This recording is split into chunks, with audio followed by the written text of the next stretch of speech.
Role-playing! There are many things in this world that people consider to be integral to the human experience or integral to being human. Many times when people describe those things, they'll be like, oh, this is the thing that defines if you're a human or not. Role-playing is one of those things that I think is integral to the human experience. It's not the thing, but we have been role-playing in some form since our earliest days as humans, whether it be telling cave stories around the campfire, playing Greek tragedies, even modern day with things like Renaissance fairs and other LARPing activities, D&D. And I can guarantee you, 99% of the people watching this video right now, no matter who you are, has role-played in some form, unless you've lived in a padded room your entire life. You ever grabbed a stick, pretended it was a sword with your friend, and started swinging it at him? And then you start hitting him with it, and he's like, stop, that hurts. But then you just keep hitting him, and hitting him, and hitting him. And he keeps begging you to stop, but you don't stop. You just keep hitting him, and hitting him, and hitting him, until his cries just turn into quiet sobs. He's not even begging you anymore. He's just staying quiet as you keep hitting him, and hitting him, hitting him. His body's covered in bruises and welts from the multiple hits with the stick. And you just keep hitting him, and hitting him, and hitting him, until only one of you emerges from the woods that day. That would be role-playing! So yeah, I can guarantee you that you have role-played at least once in your life, either as a child or in modern day if you enjoy doing it nowadays. Also, you know, there's things like bedroom activities, if you know what I'm saying, wink wink, that is also considered role-playing. And role-playing is more accessible than ever thanks to the wide, wonderful web. From the earliest days of Usenet, to chat rooms and message boards, to the Discord servers of today, role-playing online is more accessible than ever. Even tabletop RPGs such as D&D and Call of Cthulhu are mostly played online these days in small groups of people because it's just that much easier and way more accessible to do it. So the internet is truly the next evolution of role-playing in humanity. It is how we do it mostly these days. But applications like Discord or TeamSpeak were not always around. Neither were social media sites like Reddit, Twitter, or Tumblr. Even I, before I even knew what role-playing was role-playing on Roleplaying Forums at the age of 6. And it was a miracle I was not groomed as a child. And yeah, in the early 2000s and 2010s, I would say role-playing forums dominated the online role-playing scene. Commonly in forums dedicated to PvP or play-by-post roleplay, which is really just turn-based roleplay, as most people know it now. And yeah, there were role-playing forums for everything from high fantasy, mafia roleplay, sci-fi, post-apocalyptic, to even established settings like Fallout, Star Trek, Pokemon. If you can think of a setting or a fandom that existed in that time period, then there were probably role-playing forums for it. Even though these days role-playing is more tied to applications and social media sites, back then it was so much more scattered. It was very different. For better or for worse. That's the purpose of this video, to show you how role-playing online, and even just how online in general used to be. We're going to find a few noteworthy sites and some obscure sites, find some nice tales from those sites to tell you, sprinkle a little bit of niche internet drama, and then wrap it all up into a nice little bow for you. So, where did forums kind of start? Well, the most primitive form of a forum, like the Neanderthal of a forum, was the Community Memory Project in Berkeley, California, back in the 70s. Good old Silicon Valley. These were little terminals that were scattered around the town of Berkeley, created by the Community Memory Project. That they'd loan out to people around Berkeley that were kind of in an interconnected online space. Well, not really online space, an interconnected space utilized by members of the town. They could post about pretty much anything there. A very common topic that seems to have been posted about on Community Memory was music in particular. But the layout of Community Memory is kind of where the design elements, or the earliest design elements of role-playing forums would come from. Of course, naturally, Community Memory also inspired the kind of basic layout of emails, too. And that's kind of where role-playing forums and emails kind of get their similar layout. It's because they get it from the same source. And more directly, where forums and emails get this similar layout and similar look from is from the very first bulletin board systems that were used on home computers in the 80s and 90s, such as First Horizon and... Wait, no, it wasn't First Class and Event Horizon. My memory is shot. I'm keeping that. As well as Usenet, which is where you can kind of see the most resemblance between role-playing forums in particular. It is in these ancient bulletin boards, in particular Usenet, where you start to see the earliest examples of role-playing online, specifically play-by-post role-playing. Although, for all we know, there could have been two guys in Berkeley, California back in the 70s role-playing as elves or some shit using the Community Memory Project, and we would have no way of knowing. That probably was not documented too well. But if I had one thing I would ask one of the people that was heading that project, it would be, was there anybody using this to roleplay? Because if so, that would be funny. That'd be so hilarious. And as such, it is impossible to find the very first cases of role-playing online. The safest assumption is that most of it, the early days of role-playing online took place on Usenet. And it is worth mentioning for Usenet in particular that I did not find a lot of cases of actual roleplay going on there, probably due to lack of documentation on it and it being very obscure and hard to find. But I did find a lot of discussions surrounding RPGs on there, like discussions about D&D and such. A lot of discussion about tabletop RPGs, actually.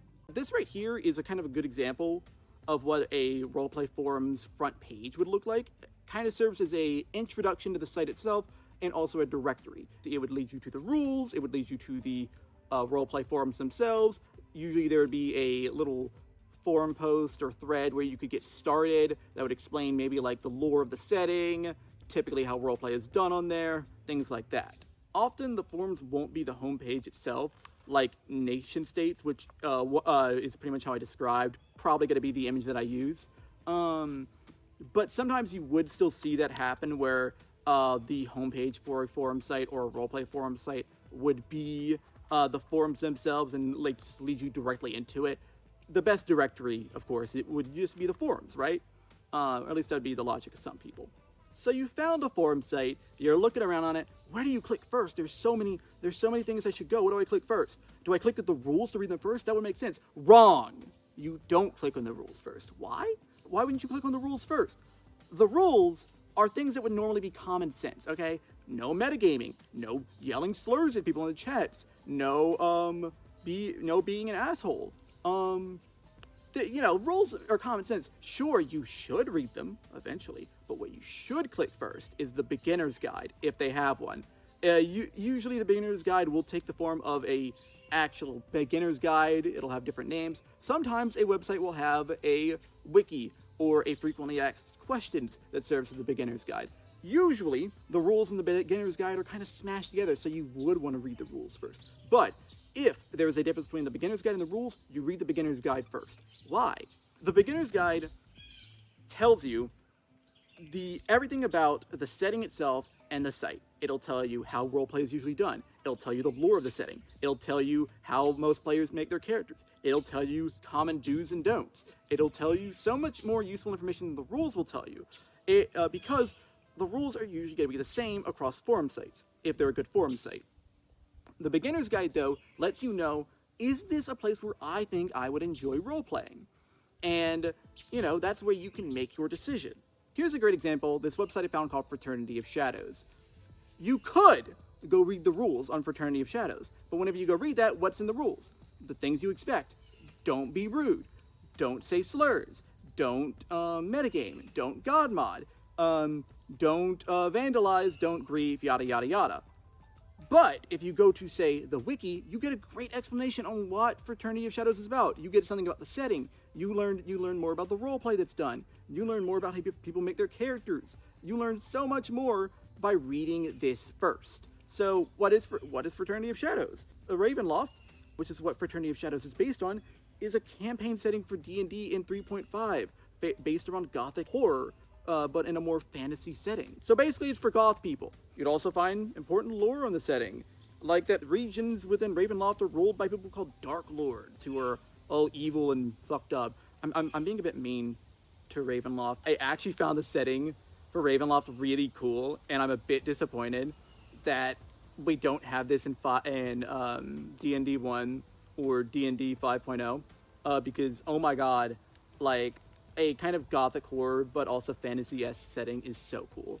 Like it's so cool. I really need to talk to some people on this site. That's one thing you're gonna see a lot in this video is I found so many things or so many roleplay settings that were so cool. Okay, so many. Okay, like Ravenloft or Fraternity of Shadows is just one of them. Or with the aforementioned Nation States, another one that is so cool, and it's going to be a video. Nation States is going to get its own video, trust me. But Nation States, yeah, it's just 4 things. It's 4 things on the front page, but just like getting started, the rules, the gameplay, a 4th thing that I can't remember. But Nation States, the front page, very important, and the getting started section of it is more important than the rules because it tells you more about how gameplay on the site is done, how roleplay on the site is done. So that's what I'm talking about whenever I say that you don't necessarily always want to click on the rules first. You usually want to click on the getting started, the wiki, the frequently asked questions. Get a feel for the site, get a feel for the people that run the site, get a feel for the lore, the setting, for the stories that are being told on there, and then decide from there, hey, is this a site that I want to be on? There's also general RP sites, such as RP Online, which I kept reading is RPoll, RPG.net, and RP Nation. If these sites do have beginners threads or getting started posts, you should still read them, but honestly, I think reading the rules on these sites in particular is a bit more important, because they can be much different from RP forums that are based for a specific setting.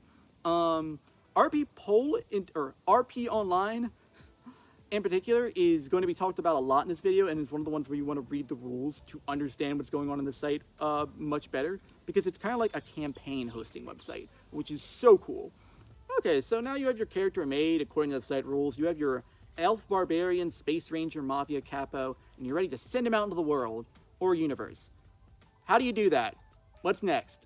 You just need to find or start a thread. Most RP forum sites are going to have an area of the site where you can advertise for roleplays, but they're all also going to have an open RP area, a place where you can just put your character out there in the open and hope somebody interacts with them, which will usually end up happening. Also, people can create their own threads for roleplay and roleplay forums, either in the open RP areas or just like for maybe just specific people to roleplay with them on the site. So that's one way that roleplay forums are very unique for online roleplay, is that they allowed for you to roleplay with anybody or to just roleplay with specific people. You can see this a lot with general RP forums like RP Nations, where the forum is going to have multiple different like areas of the forum that are split up into different kinds of RP that people can have. RP Nations in particular has these examples: 1x1 forums, which would be for players to just have roleplay with one other person. Group forums, dice forums, which is for like more pen and paper based roleplay where you're rolling a dice usually, or rolling a dice or using a random number generator, same thing, to get results or to decide what your character does, like D&D. Choose your own adventure-esque RPs called quests, which is something that I found that was unique to RP Nation. Still cool though. And nation building, which is basically what you would have for nation states. Nation States is also really cool with how they do different types of roleplay. You can go into one part of the forum and find so many different types of roleplay. Like a great example I found was there was regular long form roleplay written from the perspective of characters or people that lived within their nations, them experiencing and connecting with people from other nations. There was also like one roleplay I found that was like correspondences between 2 leaders of the nation writing back and forth to each other, like in the form of letters. Then there was another that was done like shown like as like sports team results, and like their roleplay was them just posting sports team results from different sports teams from different nations. Nation States is so cool with all the different kinds of roleplay that they do. Like, I cannot gush about it enough. The most common theme or type of roleplay that I see a lot in roleplay forums or online roleplay in general is romance RP, and that's a no-duh. Romance is very simple in concept. 2 people love each other. Here's that story, told in the form of 2 people roleplaying. And with roleplay in particular, different things can be thrown into the mix. It's not like if you're writing a story and you ultimately decide how all of these things go together. You alone do not decide how these 2 characters end up together. You now have another person, or possibly other third parties, that are deciding how this goes down, how these 2 characters may end up together. It's not going to be a simple Romeo and Juliet story where they both kill themselves at the end. It's going to be really messy. It's going to be really interesting, and it's going to be really different. This does not mean that it's always well written or good, though. Romance isn't always easy to write. I would even go as far as to say that good romance is not easy at all to write. It's hard, actually. And you can see with so many of the people that roleplay online that they have never been in an adult relationship in their life. Not because they are socially inept or anything like that. Usually it's because they are children or minors, which is fine. You know, I'm a very big advocate on this channel for kids being cringe is good because they're having fun. But then you can also end up finding a story with romance in particular where it's very clear that it is two writers who are using this as a means to convey their feelings, whether that feeling be escapism or something ongoing on in their life. Maybe these two people are together in real life and they are just using roleplay as a means of expressing that in a really sweet way. Maybe it's two people who are in separate relationships in real life and they're still using that together to express their love for the people that they have in their real life. Sometimes it's people who have not so great relationships in real life. I've seen that a few times, even though I cannot find any examples for this video, frankly, because it's very personal to those people, where they are using that roleplay as a means to express and kind of almost escape from a negative relationship that they are in or have been in real life.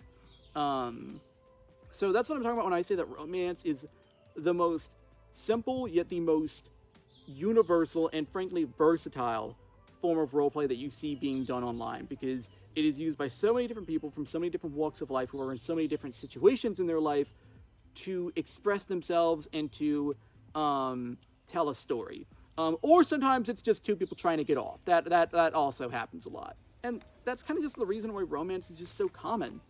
Like, romance in real life isn't simple. It's not like the stories. It's not like Beauty and the Beast. Romance in real life is messy and chaotic, and there's a lot of fighting and stuff going on, but you still love each other. And that is why I think that romance roleplay is so great, because it's messy. It is being written by real people, two real people who are interacting and both trying to give their characters a satisfying conclusion to this story arc. And that leads them so many interesting ways. That leads to so many interesting stories and occurrences. And honestly, for every kind of romantic roleplay that I've seen go on between two characters that I kind of just cringe at, I'm like, oh my god, this is terrible. I find another one that I just kind of like am staring at, like in awe, like, y'all motherfuckers are just putting this in an online forum. You know, like, y'all aren't using this to like write a story and make a lot of money.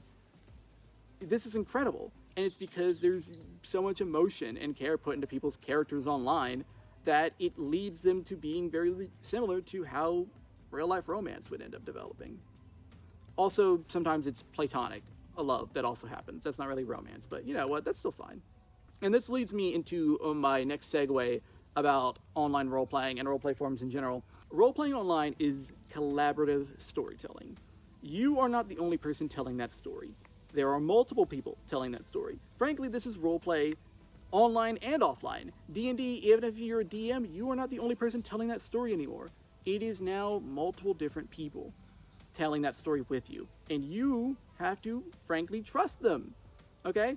Even if they mess up sometimes, you gotta roll with the punches. And that is why role-playing online is so great and so interesting. It is a collaborative storytelling effort. It is not just you, it is not just two people, it is a lot of people. Many times in RP settings, it is not just people just sitting around shooting the shit, having tea parties or whatever. There's an overarching narrative. There's an overarching story.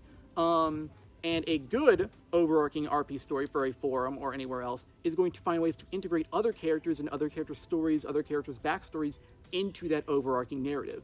And that leads to a really interesting thing where you are fulfilling so many different character arcs. You are writing such a good story with so many different people. It's so unique. It's something that seeing all of it come together the way that I have seen it all come together is always so satisfying, and always so, it makes you feel so good to finally see all this work out.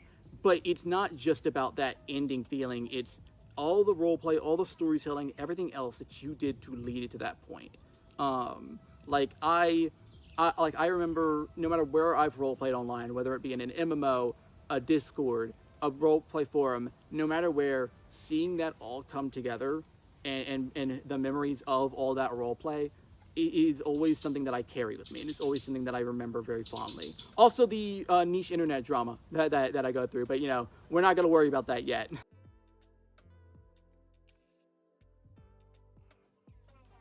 So I've talked to you about role-playing online, role-playing forums. I've told you about, the different ways they're done. I've told you about different stories. I've told you about why I think they're great. The collaborative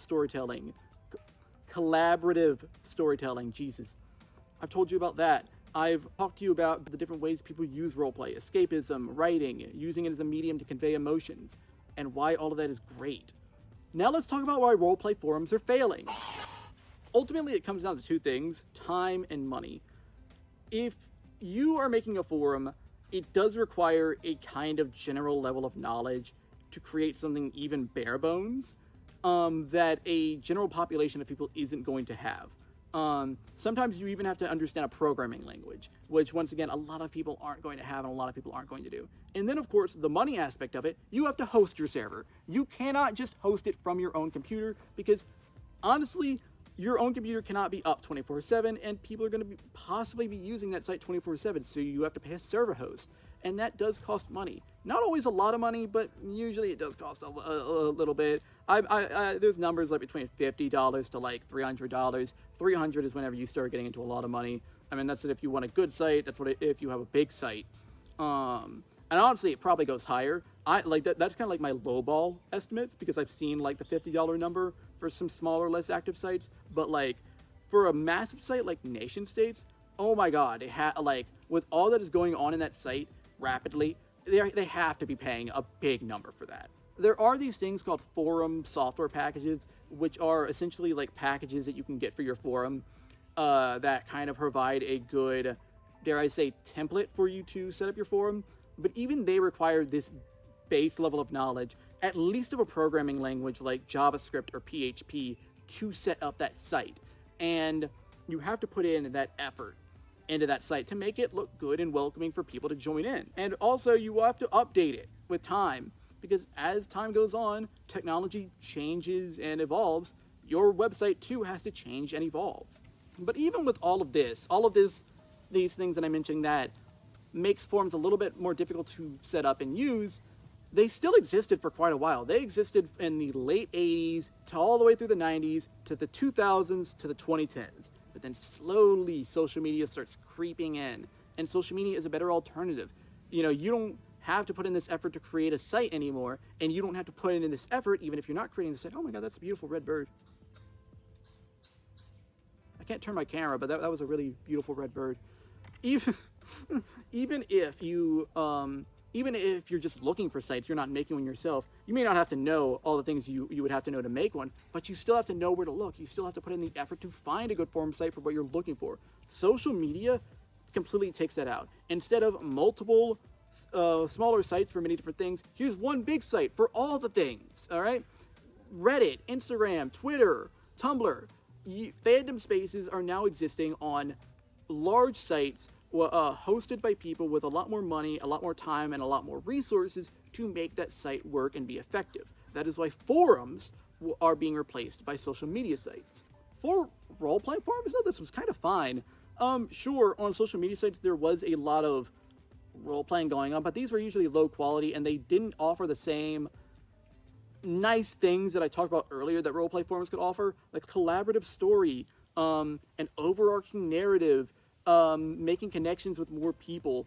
Usually, if there was roleplay being done on social media sites, at least in the early 2010s, it was usually being done by minors or teenagers, people who were just roleplaying for some escapism or to kind of have that nice fantasy of being their favorite character from setting. Once again, not a bad thing, but for adults, it wasn't really what they were looking for. Or people who were more interested in, writing, they would be using a role-playing forum. So role-playing forums continue to persist and continue to stay relatively strong until the introduction of one application. I don't even have to research this, man. Everybody knows how Discord replaced role-playing online, okay? How it was the next step down for role-playing online, okay? Now, Discord has so many ways you can advertise servers. It is so easy to create a server. It is perfect for role-playing online and, frankly, fandom spaces online. Whereas Reddit replaced forums that were for, like, information, and it's kind of become, like, a good information hub. You don't have coding forums anymore. You have coding subreddits. You don't have bird feeder forums anymore. You have bird feeding subreddits.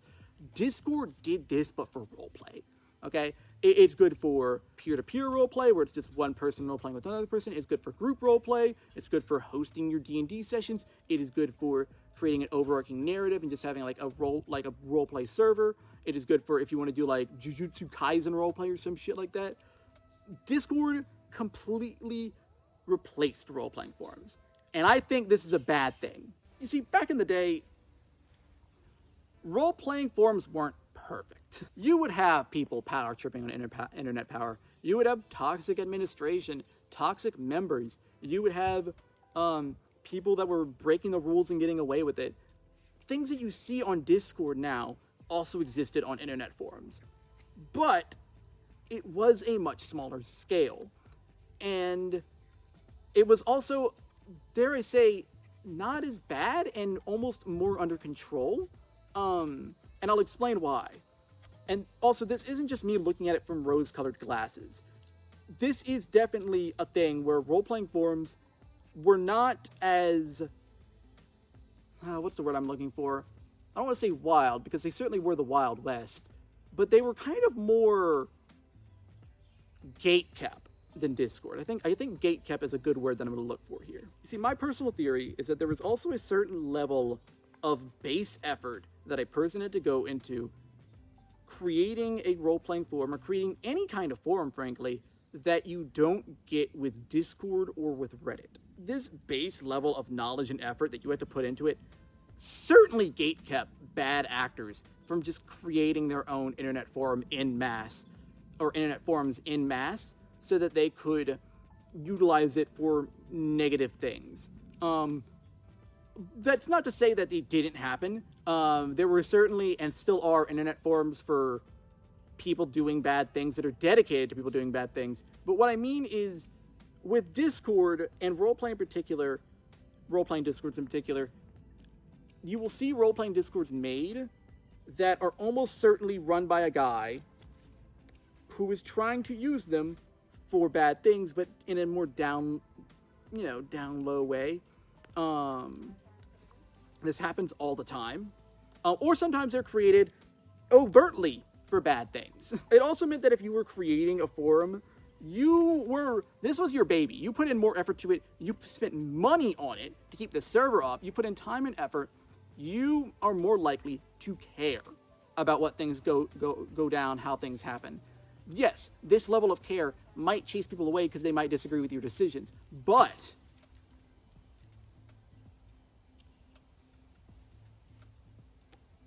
I hope that was a deer and not a boar. It was one of those things that I don't want to say the name of right now. I'm cooked. You know the thing that there's that one YouTuber he's named after. It just completely broke my train of thought. Recording out in the woods was certainly a choice, wasn't it? Because of this base level of effort, back on topic, you are more likely to care a lot more about this. You could not just go create another forum, because then you would be putting in more time, more money, more effort to create another forum after your first one failed. You want your first one to succeed, so you're going to try and make it succeed. You're going to listen to people. You're going to make sure that there are decent people being put in charge of running things. Yeah, you're going to make mistakes. Yeah, you might be a bit uptight so that it might chase people away, but you're going to be much more likely to care about it, okay? And that's something that with Discords you don't see, because with Discords, you can just make a Discord. You can just make a Discord account for free, okay? You can make a Discord account for free, you can make a Discord server for free, and you get a nice little graphical user interface just right there for you. It's all easy to make, very easy to do. You don't have to care about the people you're putting in charge of it that much, although you will if you actually are a decent human being. But if you're not a decent human being, which happens a lot, you can just put anybody in charge, okay? You can put the guy in charge that's a little bit weird around kids, and you don't have to worry about it, okay? And whenever people start protesting about it, you can just ban them. You know, like you see this so much with Discords these days. Whereas with internet forums, while that certainly happened, there's so many stories less of it happening. It is nowhere near the bad problem that we see with Discord. Or even Reddit. If you want a better example of what I'm talking about, here's a quote from an article written by the NBC in 2023. Discord's young user base, decentralized structure, and multimedia communication tools, along with its recent growth and popularity, have made it a particularly attractive location for people looking to exploit children. Not only that, but between 2021 and 2022, reports of CSAM, child sexual exploitation material, which I don't know why it's called child sexual exploitation material. Whenever there's an A there, it should be child sexual abuse material, right? It should be CSEM if it's exploitation material. That's the point. Reports of CSAM increased by 474% on Discord alone. It didn't just double. It didn't just triple. It didn't even quadruple. It quintupled in the span of 1 year. Now, given that was probably because of COVID, there was everybody online, and there were especially kids were all online because of COVID. But still, to quintuple in 1 year shows that Discord has not improved its moderation, or did not improve its moderation in that time. And I can tell you with confidence, they have not improved their moderation since then either. And I'm also going to touch and elaborate on what I think NBC means whenever it talks about that whole decentralized structure as I talk a bit more, because I think it's very interesting, because Discord is very paradoxical whenever I say it's decentralized, because it's also centralized in a very specific way. So hold off on that thought. I'm gonna talk about that in just a second. See, Discord is inherently self-moderated. Whenever you create a Discord server, you are in charge of moderating that Discord server to make sure it is up to not just Discord standards, but your own standards. Somebody breaks a rule of Discord, you're supposed to ban them. If somebody breaks one of your rules, you're supposed to enforce it. If you report them to Discord for breaking Discord's rules, then Discord is, in theory, supposed to ban them from the platform altogether. Notice how I said in theory. But if you were to create a server with ill intent, you're probably going to get away with it. Because you created that server with ill intent. Let me just say the kind of quiet part out loud here. If you create a server with the intent of exploiting or abusing children, okay, let's say you do that, you're not going to ban anybody for abusing children on the server you made for abusing children. And you're almost certainly not going to ban them for breaking other smaller rules, such as being racist, saying slurs, posting NSFW stuff. You're not going to ban them for any of that, because that could potentially shine a light on your server that is made with the intent of exploiting children, which is bad, okay? And Discord is unlikely to find that server, because Discord is a massive platform made up of millions of users, hundreds of thousands of servers, okay? So many. Discord literally cannot moderate itself properly, at least not from a top-down level. It has to have bottom-up moderation. That is what NBC means when they say that Discord is decentralized. The servers, or the moderation of servers, is outsourced to its members, to the people who run those servers, whereas Discord, in theory, is moderating its own rules. It is moderating for whenever reports come in. Notice how I keep saying in theory, because Discord doesn't do that. You see, ultimately, moderation on Discord comes down to apathy. Discord cannot moderate itself because it's decentralized, but it also doesn't care, okay? And that is something that we keep finding, we keep seeing. Discord does not care about moderation because of one very simple thing. It is a for-profit company. They're making money. And if you are spending money to ensure proper moderation or to minimize problems on your platform, then that's money that is not going into your profits. That is money that is going against your profits, okay? And that's funny, because Discord is still a privately owned company. It is a privately traded company, not publicly traded yet. Yet they are already making bad decisions at the expense of their base, of their user base, for profit.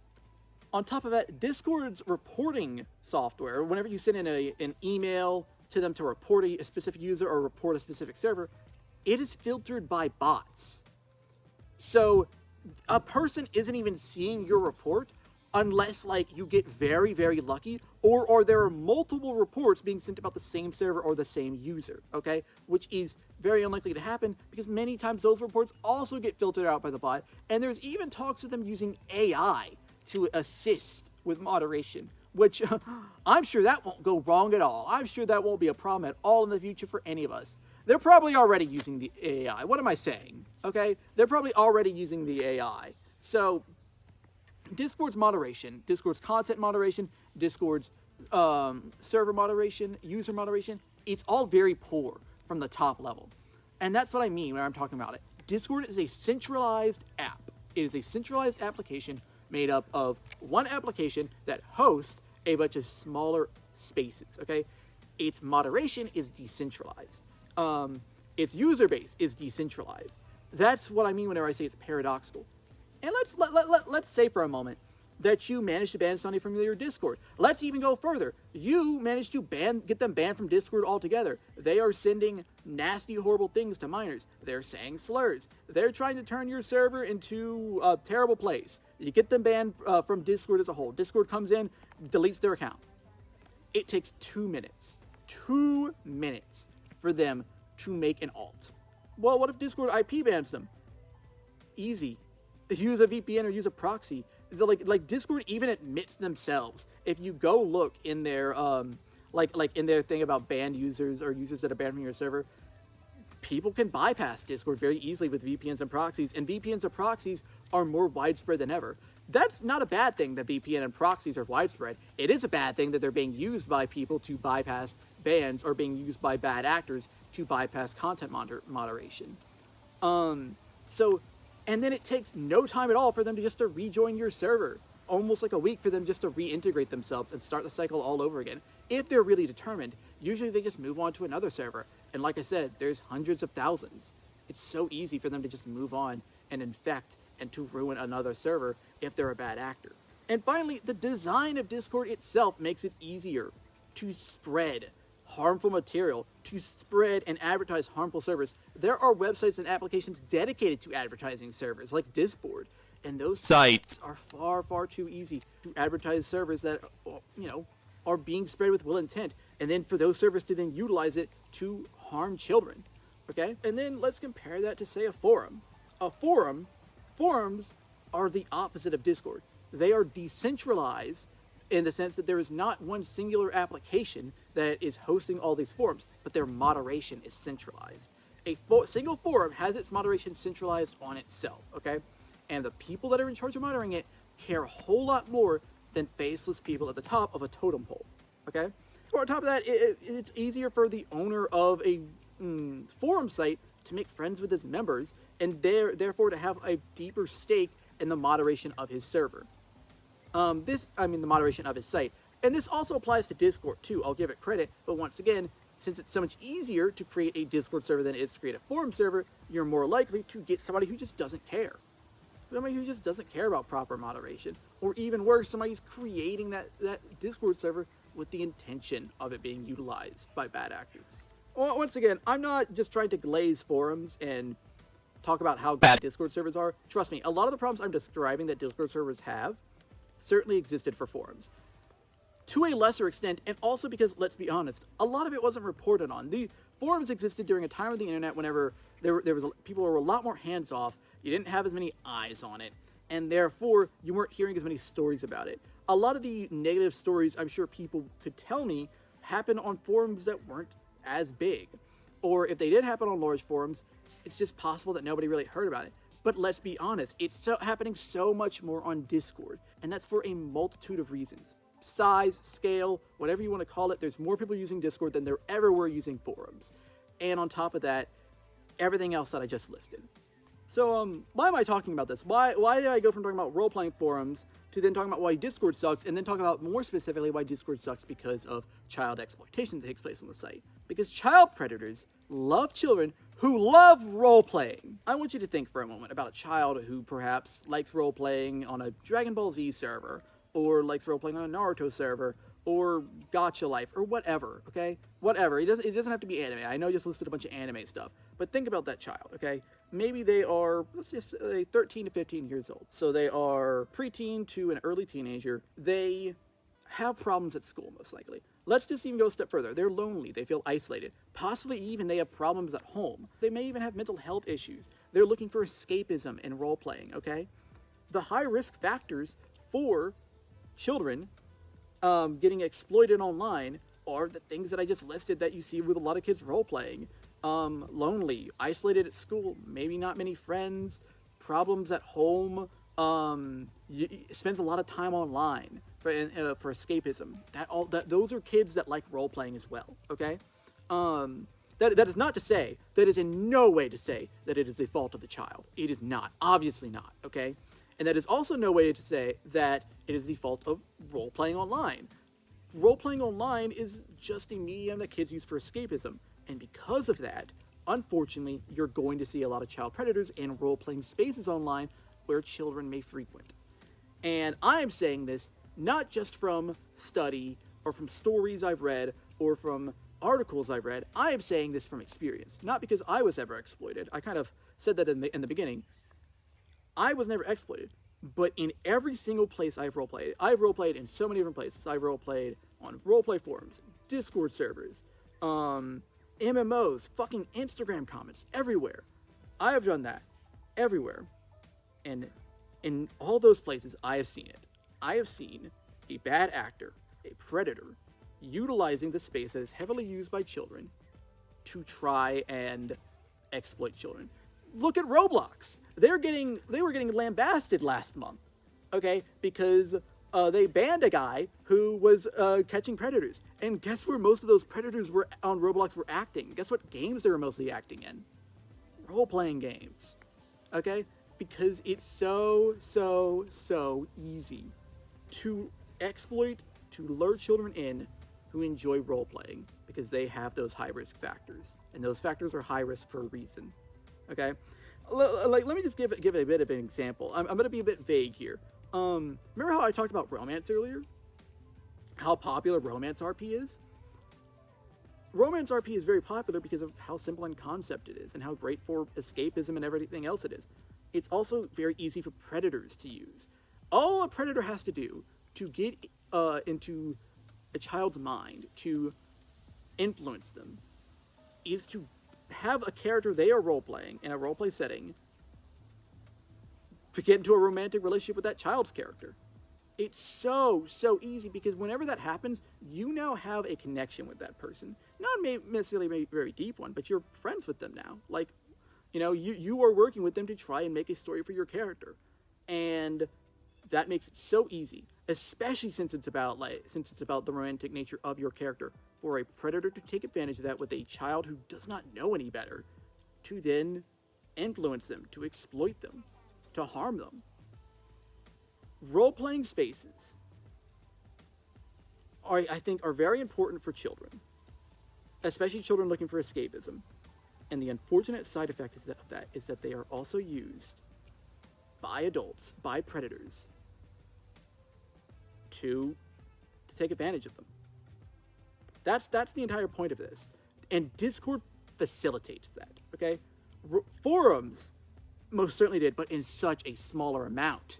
There's the reason that you don't hear as many stories about it from forums isn't just because there weren't people telling those stories. It's because moderation on forums was simply better and done with a lot more care. Whereas on Discord, not at all the case. The person that owns the Discord server you're role-playing on could be a predator, okay? Taking advantage of children and utilizing it for that reason. And that's also the case. I've seen that happen a lot.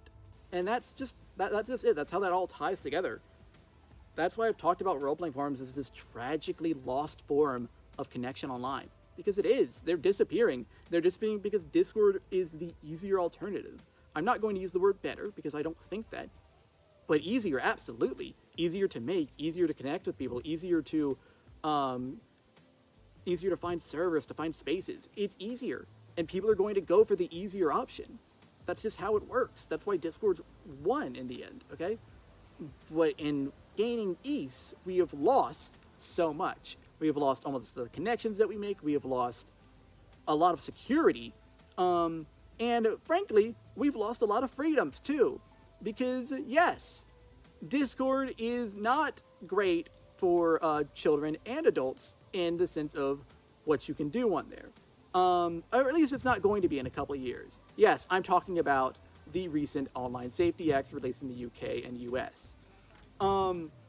Let's be honest here. We all know we all know that we are being watched and that we are being exploited online by our governments. That they are taking our data and they are selling it to the highest bidder, and that bidder is using it to advertise to us. We all know that. But we are also being monitored for whether or not you are a good citizen. Let's just say that. And we all know that's happening. Okay, everyone's aware of that's happening. Okay, but it's ramping up. There are talks, very open talks of it ramping up. A great example is what's going on right now.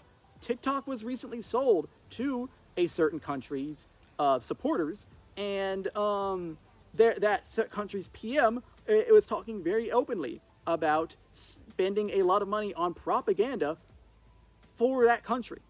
Okay, we are seeing so much less freedom online. We are seeing ourselves be used and exploited so much more online than ever before, and the internet is not getting any freer. Censorship is going to ramp up.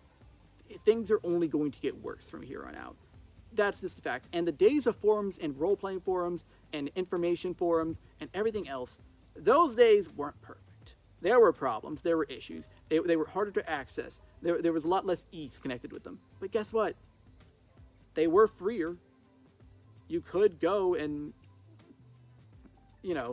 get information that you knew wasn't being censored.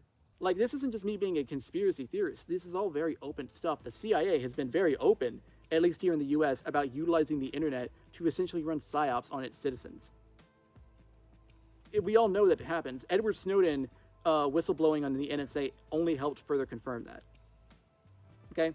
We know that the US government is currently in good relationships with all major social media sites like Instagram, Twitter, Tumblr, Facebook, Reddit, and even Discord to basically keep tabs on people there, to utilize that massive amount of information to keep tabs on its citizens.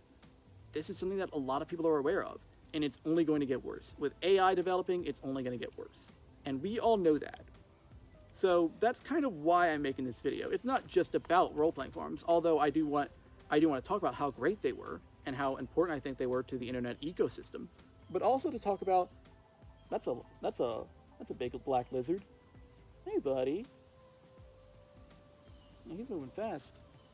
Like I said, recording in the woods was certainly a choice. It's also to talk about the internet wasn't always this way. And for anyone that watches this video that may be younger, the internet doesn't always have to be this way. Okay? The internet has always been changing. It always will be changing. It will continue to change no matter what. Change isn't a bad thing. It is only the direction that change takes. And I think that as censorship ramps up, as usage of AI kind of ramps up, as these problems stack up, it is so important for me to remind younger generations that the internet has always changed, it has always been changing, it has not always been this way, and it doesn't have to continue being this way. Yes, the internet is never going to go back to the good old days of the early 2000s with internet forums and, things being a little bit more gate-kept, okay? It's never going to go back to those days, and I don't want it to, frankly. But it doesn't have to stay the way that it is now, and it doesn't have to continue getting worse. Reaching out, spreading information, talking, and speaking up is the most important tool that people have in the fight against censorship. And I think that talking about this, talking about how the internet has been different in the past, is a great way to educate people who will be making decisions in the future on how they can make those decisions better, and how they can make things better for us and for themselves. And that's kind of why I made this video. So if there's anything you want to take away from this video, it's that the internet wasn't always the way it is now. Roleplay wasn't always the way it is now. Roleplay spaces are a space where predators exploit children a lot, but it doesn't have to keep being like that. There are things that you and I can do to make things better for people that use it. Also, roleplay is pretty cool. You should play D&D if you haven't played it yet. If you're somebody who's like, oh, D&D, that's for nerds. Guess what? Being a nerd is cool now. So you should play it. If you want to be cool, you got to play D&D.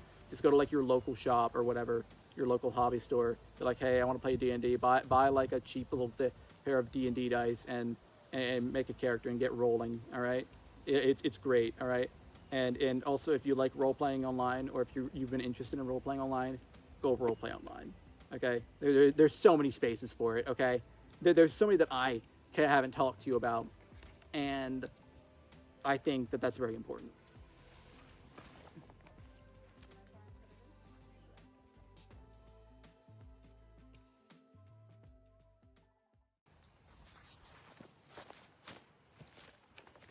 I'm gonna just throw that right there. Okay. All right, so this is so you've watched all the way to the end. This video was a little bit different than the Bionicle one. Shorter for one, definitely shorter. Definitely not an essay, more of like me rambling a little bit. This video might get criticized a little bit for that reason, for me kind of going all over the place. But I promise you, I thought very hard about how to tie it all together, how for it all to make sense. And if you watched all the way, thank you very much for watching. You're probably wondering, Boyo, where are you? Why are you out in the middle of the woods right now? Doesn't seem like a very good decision. You've been slapping at mosquitoes on yourself all day. Why would you do this to yourself? Well, the reason why is because the job market sucks and I can't get a job. Because I can't get a job, I can't get money to pay for my place, the place where I recorded the Bionicle video at. Because I can't do that, I had to move back in with my grandparents. And my grandparents are retired. They are old, okay? I love my grandparents, but they're old. And if they heard me ranting about this stuff, they'd be like, they'd be like, Dorio, what the hell are you talking about? Why are you talking about all that stuff? Why are you not going out and getting a job? And I'm going to look at them and be like, I am. I'm applying everywhere, Granny. But nobody's hiring me, okay? I spent 4 years at college, and for what? Another rejection email? Yeah, so guess what? I'm doing this because I want to, all right? I can't make money, okay? And I can't afford my own place. So I had to move with my grandparents, and recording out here was the best place I could go to get privacy and to get a good, recording area. The downsides, noises of nature do not make, well, they make all right background noise, but they don't sound good on video. The gunshots you've probably been hearing from hunters in the background also don't make good for video. They are definitely far away, but they might be close enough to where I might have been scaring away some things that have been nearby, because animals have sensitive hearing and all that. You know how that is. They aren't close enough to scare me though, so that's good.